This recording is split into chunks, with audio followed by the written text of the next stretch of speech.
My girlfriend laughed as the countdown started. New year, new standards. I can't drag you into my future. Everyone was watching my reaction. I didn't argue. Fair. I stepped away before midnight. When the fireworks ended, she realized someone else had already taken my place. I'm 37, been dating her for 3 years, and I just learned that some people announce your expiration date like they're reading a weather forecast. I met her when I was 34. She was 29. Both of us were at that age where everyone asks about marriage. She worked in real estate, making commission-based income. Some months were great, others were slow. I work in municipal planning. Steady job, predictable paycheck, benefits, pension. Nothing flashy, but stable. When we started dating, she loved that about me. Said I was grounding. Said after years of dating unstable guys, I was refreshing, reliable, safe. I took it as a compliment. Looking back, maybe I should have questioned what safe really meant to her. But at the time, I was just happy to be appreciated for who I was. 3 years in, we'd fallen into a comfortable rhythm. Dinner most nights. Her place or mine. Talked about moving in together. Talked about marriage vaguely. Nothing concrete, but the conversation was there. We'd looked at apartments together, discussed neighborhoods, made plans that felt real and permanent. Then 6 months ago, things shifted. She got a big listing, luxury property. Her commission was substantial, more than she'd made in a year combined. Suddenly she was talking differently, about upgrading her car, about moving to a better neighborhood, about leveling up her life.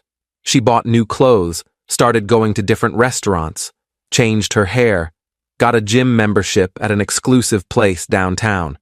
I was happy for her. Success is good. Watching someone you love achieve their goals should feel rewarding. But with the success came new friends, other successful agents, people who drove expensive cars and took weekend trips to resorts, people who talked about investments and second properties, people who made her feel like her previous life, including me, wasn't enough anymore. And slowly, I became less grounding and more holding her back. She started making comments, little ones at first. You should really update your wardrobe. Your car is so practical. Don't you ever want something fun? Municipal planning. That's like bureaucracy, right? I'd brush them off. Tell myself she was just excited about her success, that it would balance out. But the comments got more frequent, more pointed, more painful. Why don't you look into private sector planning? The money's better. Your friends are so normal. Don't you know anyone interesting? When's the last time you took a real risk? Each comment felt like a small paper cut. Individually, nothing major. Collectively, they were bleeding me dry. Last month, she invited me to a party with her new real estate circle. Upscale bar, expensive drinks. Everyone was dressed like they'd just left a yacht. I wore slacks and a button-down. Nice, but not designer. I felt out of place immediately. Her friends were polite but dismissive. Asked what I did, then lost interest when I explained. One guy actually said, "Oh, government work. That's nice, stable." Like it was a participation trophy, like I'd chosen the consolation prize career. My girlfriend barely talked to me all night. Was busy networking, laughing too loud, touching arms, playing the game. When she did come over, she'd pull me aside. Try to engage more. You're being quiet. I don't know these people, and they're not particularly interested in knowing me. You're not trying. Ask about their work. Show interest. I did. They're not interested in mine. Because you're not presenting it right. Make it sound more impressive. It is what it is. I'm not going to oversell my job. That's your problem. You don't know how to sell yourself. The night ended poorly. We argued in the car. She said I embarrassed her. I said her friends were shallow. We didn't speak for 2 days. When we finally did, she acted like nothing had happened, like the argument had been my overreaction and we should just move past it. Things got better briefly. Then came the New Year's Eve party. She'd been talking about it for weeks. Another real estate colleague was hosting, rooftop venue, catered, open bar, black tie optional. She bought a new dress, spent a fortune, told me I needed to rent a tux. For a party? For this party. Everyone will be dressed up. You need to look the part. I have a suit. Nice one. That's not enough. This isn't a business meeting. This is an event. I rented the tux. Cost me $200 for one night. Put it on. Looked fine. Felt ridiculous. Not because tuxedos are ridiculous, but because I was wearing one to impress people I didn't care about. People who'd already decided I wasn't worth their time. The party was exactly what I expected. Lots of champagne, lots of loud conversations about market trends and investment properties, lots of people I didn't know and didn't care to know. The music was too loud, the space was too crowded, everyone was performing success for each other, watching who talked to whom, measuring themselves against everyone else. My girlfriend introduced me around. This is my boyfriend. He works in city planning. Every time. City planning. Like she couldn't bring herself to say municipal planning because it sounded too governmental, too bureaucratic, too ordinary. I played along, shook hands, made small talk, smiled when appropriate, but I felt like a prop, something she'd brought to check a box. Boyfriend. Present. I was an accessory like her clutch or her shoes, just there to complete the picture. Around 11:30, we were in a group of her colleagues. They were talking about their goals for the new year. New markets, new properties, new strategies. One woman mentioned she was leaving her husband, said it casually, like announcing a career change. Why? Someone asked. He's comfortable. I'm not comfortable anymore. I want more. Everyone nodded, like this was completely reasonable, like a person's worth was measured in ambition and income, like love and commitment meant nothing compared to status and success. My girlfriend chimed in. I get that. Sometimes you outgrow people. It's not mean, it's just honest. Exactly, the woman said. New year, new standards. They all laughed, raised their glasses, toasted to new standards, clinked champagne flutes, smiled at each other like they'd just discovered some profound truth about life. I stood there, holding my champagne, realizing this was a preview, realizing my girlfriend was saying something without saying it directly, testing the waters, seeing how I'd react, setting the stage for what was coming. The countdown started, everyone gathering, 60 seconds to midnight, people pulling out their phones, getting ready for photos, for fireworks, for the moment. The energy shifted, everyone trying to position themselves with the right people for the midnight kiss, for the Instagram moment. My girlfriend turned to me, smiled. But it wasn't warm, it was apologetic, decisive, hard to read, like she'd made up her mind about something and was about to execute it. Then she said it, loud enough that the people around us could hear, clear enough that there was no mistaking it. New year, new standards. I can't drag you into my future. Everyone was watching my reaction, waiting to see what I'd do, if I'd argue, if I'd make a scene, if I'd beg, if I'd prove her point by being dramatic. The whole circle went quiet, all eyes on me.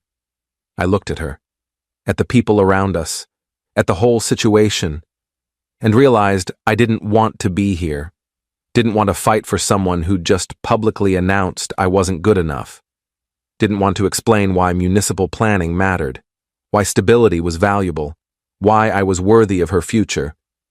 Fair. That's all I said. One word. Then I set down my champagne, turned, and walked toward the exit. I heard her call after me. Wait. Where are you going? I didn't answer, just kept walking, down the stairs, out of the building, into the cold December night. Could hear the countdown continuing behind me. 30 seconds, 20. Didn't look back. I stepped away before midnight. Heard the countdown continue behind me. 10, 9, 8. Kept walking, found my car, got in, started the engine, drove away as fireworks started, watched them in my rearview mirror. Colors exploding, everyone celebrating, and I was driving away from it all. Update 1, I went home. My apartment, quiet, empty, sat on my couch, took off the ridiculous tux, changed into sweats, opened a beer, put on some music, something calm, not festive, just background noise to fill the silence. My phone started buzzing. Her, calling, texting. Where did you go? Come back. Don't be dramatic. We need to talk. I didn't respond. Just turned off my phone. Watched TV. Some movie I'd seen before. Didn't really watch it. Just needed noise. Needed distraction. Needed to not think about what had just happened. Fell asleep on the couch. Woke up New Year's Day around 10 a.m. Turned on my phone. 37 messages. She'd gone from confused to angry to apologetic to demanding. The progression was almost predictable. Last message. I'm coming over. We need to discuss this like adults. I texted back. No, don't come over. We're done. Don't be ridiculous. I didn't mean it like that. You meant it exactly like that. You said it in front of everyone. You made your decision. I'm accepting it. It was a joke. Everyone was making jokes. It wasn't a joke. It was a statement. You've been building to it for months. Last night you just said it out loud. You're overreacting. I'm done. Keep the tux rental receipt. Consider it a breakup gift. She tried calling. I didn't answer. She showed up at my apartment anyway. I didn't open the door. Stood there listening to her knock, hearing her voice through the wood, not moving. I know you're in there. I stayed quiet. Didn't want a confrontation. Didn't want to give her the satisfaction of my reaction. We've been together 3 years. You're going to throw that away over a stupid comment? I opened the door. She looked relieved, like I was finally being reasonable, like I'd come to my senses. It wasn't one comment. It's been 6 months of comments, of you making it clear I'm not enough, not ambitious enough, not impressive enough, not whatever enough. Last night you just made it official. I was caught up in the moment. My friends were talking and I joined in. I didn't mean it about you. You specifically said you can't drag me into your future. How is that not about me? I don't know what I meant. I'd been drinking. You've been saying versions of it sober for months. The drinking just made you honest. So that's it? You're ending us? You ended us. I'm just accepting the terms.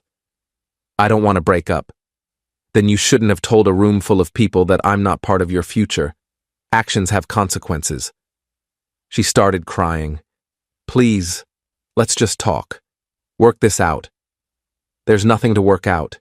You've made it clear who I am isn't enough for who you're becoming. That's fine. Go become that person, just not with me. Where does this leave us? Nowhere. We're done. Please leave. She stood there, then left.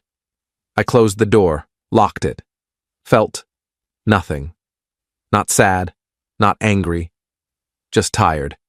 Exhausted from months of trying to be enough. Relieved that I didn't have to try anymore. Update 2. The next few days were quiet. She tried reaching out. I didn't respond. Changed my routine. Avoided places she might be. Just wanted space. Needed time to process, to figure out what I actually wanted. Then her friends started messaging. The woman from the party, the one leaving her husband. You should reconsider. She's really upset. She made her choice public. I'm respecting it. She didn't mean it. You're being stubborn. She said I wasn't part of her future. I believed her. How is that stubborn? Everyone says things they don't mean. At New Year's parties, in front of crowds, that's not a slip. That's a statement. She stopped responding. Another friend tried. She's devastated. She really loves you. She loves stability. She loves the idea of a boyfriend. She doesn't love me. If she did, she wouldn't have said what she said. People make mistakes. People also tell the truth when they're surrounded by people who think like them. She was in her element. She said what she actually thinks. I just listened. That one gave up too. On day 5, she showed up at my workplace, waited outside, caught me at lunch. I saw her standing there. Could have gone out the back. Chose not to. Better to handle it now than keep avoiding it. We need to talk. We don't. I made a mistake. A huge mistake. I'm sorry. Okay, apology accepted. Goodbye. That's it? You're not going to give me another chance? For what? To spend another 6 months being told I'm not enough? To wait for the next party where you announce it again? I won't do that again. You're right. Because we won't be together. You're being cruel. I'm being honest. You said I wasn't part of your future. I'm making sure that's true.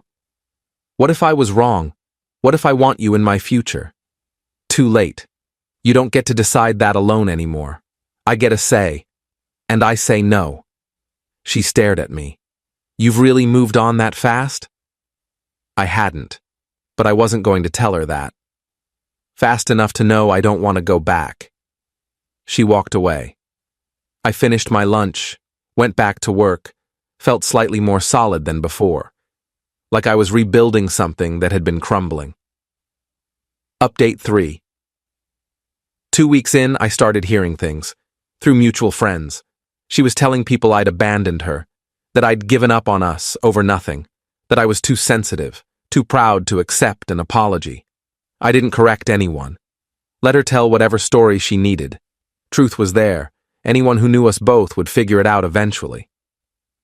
Then I heard something interesting. She'd been talking about me at one of her real estate events, complaining about how rigid I was, how I'd refused to forgive a simple mistake, how I'd walked out on New Year's like a child. One of the people there was someone I knew. Peripherally. We'd worked together on a zoning project years ago. She was in commercial development now. She reached out. Heard you got out of a tough situation. You heard about that? Your ex won't stop talking about it. She's painting herself as the victim. Just wanted you to know, those of us who were actually there heard what she said. You did the right thing. You were there? Yeah, caught the end of it. The new standards comment. Saw you leave. Thought it was the most dignified exit I've ever seen. Thanks. Didn't feel dignified. It was. She was embarrassed after you left. People asked questions. She tried to play it off, but everyone knew. Good. Anyway, if you're looking to get out more, my company's having a networking mixer next month. City planners welcome. Might be good for you. I'll think about it. Do. And for what it's worth, the right person won't make you wear a rented tux to prove your worth. I laughed. First time in 2 weeks. Thanks. We talked occasionally after that. Professional stuff mostly. But it was nice. Talking to someone who saw value in what I did, who didn't need me to present it better, who understood that municipal planning mattered. Update 4. A month after New Year's, I ran into my ex. Grocery store. She saw me first. Came over. I considered turning down another aisle. Decided against it. Better to face it. Hey. Hey. How are you? Fine. You? Busy. Work's been intense. Good for you. Silence. Awkward. She looked at my cart. Still eating the same stuff. Still like what I like. Must be nice. Not changing. Is that a dig? No, just, you're comfortable being who you are. I envy that. You could be comfortable too, if you stop chasing other people's standards. Is that what you think I'm doing? It's what I watched you do for 6 months. Changing yourself to fit their expectations. Changing me to fit their expectations. I wanted us to grow together. You wanted me to grow into what your friends would approve of. That's different. Maybe you're right. I know I'm right. Does that mean? No, it doesn't. Means I understand what happened. Doesn't mean I want to go back. She nodded. I miss you. You miss stability. You'll find it elsewhere. That's harsh. It's honest. Same as you were honest at that party. I apologized for that. And I accepted. Doesn't mean I want to restart. What if I've changed? Then change for the next person. Not for me. She left after that. I finished shopping, went home, felt nothing, no regret, no sadness, just neutral, like closing a book I'd already finished. Final update. It's been 4 months. I'm doing well. Went to that networking mixer. Met interesting people. Connected with the woman who'd reached out. We've been seeing each other. Nothing serious yet. Just seeing where it goes. She's different from my ex. Values what I do. Doesn't try to change it. Doesn't need me to be anything other than what I am. It's refreshing. Like breathing clean air after months in a smoky room. My ex reached out once more. Last month. I made a mistake. I see that now. Can we try again? No. Why not? Because I've found someone who doesn't need to announce new standards to feel good about herself. You're with someone? I'm with someone who thinks municipal planning is interesting, who doesn't need me in a tux to validate me, who would never say what you said. I said I was sorry. And I said no. Those are both true statements. She hasn't contacted me since. When the fireworks ended that New Year's night, she realized someone else had already taken my place. Not literally. I wasn't with someone that fast, but figuratively. I'd replaced her in my life with self-respect, with boundaries, with the understanding that I don't need to prove my worth to anyone. She'd announced new standards. I'd met them. Just not the way she expected. My standard became, don't be with someone who announces you're not good enough in front of an audience. I'm 37, single but not lonely, working the same job, wearing the same clothes, driving the same practical car, and completely comfortable with all of it. Because I finally found someone who doesn't need me to be different. Someone who sees grounding as the compliment it actually is. Someone who understands that stability isn't boring. It's valuable. My ex wanted new standards. She got them. She got someone who wouldn't tolerate being told they're dead weight in front of a crowd. She got someone who wouldn't fight for a relationship that required constant performance. She got someone who said fair and walked away. And when those fireworks ended, when the new year actually started, she realized that the person who'd already taken my place in my own life was me. Just me. Finally choosing myself over someone else's impossible standards. Finally understanding that being enough isn't about meeting someone else's metrics. It's about being comfortable with who you are and finding someone who's comfortable with that too.